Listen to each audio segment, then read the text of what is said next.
समय पर वेतन नहीं मिलने से नाराज उज्जैन में आशा कार्यकर्ताओं ने प्रदर्शन किया। अपनी मांगों को लेकर आशा कार्यकर्ता कलेक्टर कार्यालय पहुंचकर ज्ञापन सौंपे, जिसमें पूरा वेतन एक साथ देने की मांग की।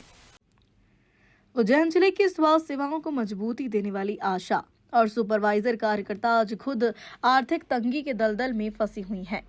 हालात इतने बदतर हो गए हैं कि समय पर मानदेय न मिलने के कारण एक आशा सहयोगी को अपने बच्चे के इलाज और परिवार के भरण पोषण के लिए अपने जेवरात तक गिरवे रखने पड़े हैं। इसी व्यथा और आक्रोश के साथ आशा एवं सुपरवाइजर कार्यकर्ता महासंघ ने कलेक्टर को ज्ञापन सौंपकर नियमित मानदेय और रुकी हुई राशि के भुगतान की गुहार लगाई है।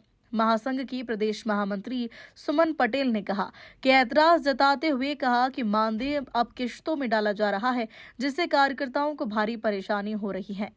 जी हाँ, जैसे हमारे एक नरवर की आशा कार्यकर्ता है, उसके साथ सरपंच ने मारपीट की थी, सरपंच के भाई ने। उसके खिलाफ भी हम लोगों ने 2 बार यहाँ ज्ञापन दिया, लेकिन कोई कार्रवाई नहीं हुई है। उसके बाद हमारी एक आशा सुपरवाइजर को निकाल दिया गया है। उसको लिए भी हमने बोला था, लेकिन अभी उसके 5,000 रुपये 5 महीने का पेमेंट उसका रुका हुआ है, लेकिन अभी तक पेमेंट नहीं दिया गया है।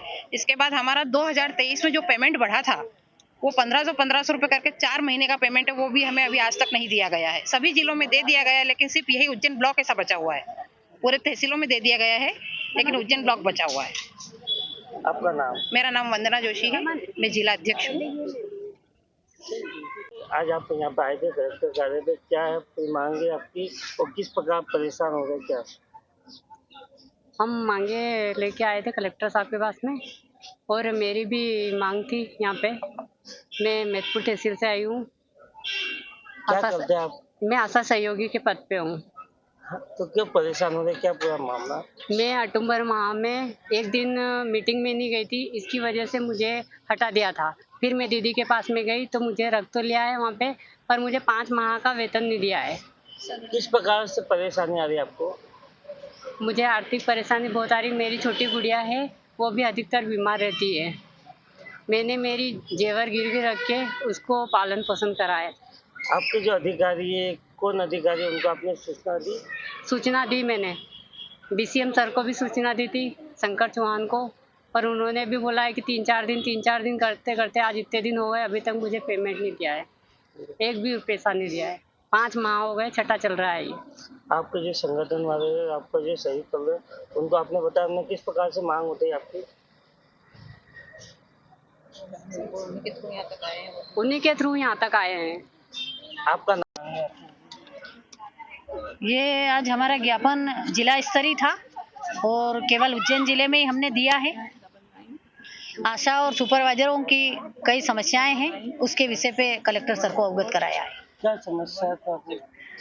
आशा और सुपरवाइजर को टाइम से पैसा नहीं मिल रहा है, और मिल भी रहा है तो बहुत ही कम मात्रा में मिल रहा है। आशा को ही समझ में नहीं आ रहा है कि हमारा पैसा कैसे मिल रहा है, क्या हो।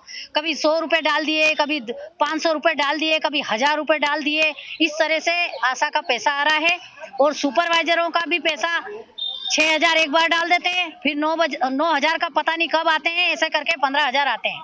और आशा का भी इसी प्रकार 2000 डाल दिए, फिर 4000 पता नहीं कब डालेंगे। ऐसे ही करके आशा और सुपरवाइजर परेशान है। हम ये चाहते हैं कि हमारा पैसा जैसे पहले आता था एक मुश्त, ऐसे ही आशा और सुपरवाइजर का पैसा इकट्ठा आना चाहिए। पहले क्या आशा के वाउचर जमा होते थे, आशा का वाउचर का पैसा और केंद्र का और राज्य का दोनों जुड़ के एक मुश्त सारी राशि आती थी। अब इनको सूझी नहीं पड़ रही हमारा कौन सा पैसा आया और कौन सा नहीं आया। और ऐसे ही सुपरवाइजर का और टुकड़े टुकड़े में जब पैसा आ रहा है तो हम लोगों को बहुत परेशानी आ रही है। उसके लिए हमने कलेक्टर सर को बुलाया है आज। कितनी आशा कार्यकर्ता है उज्जैन जिले में?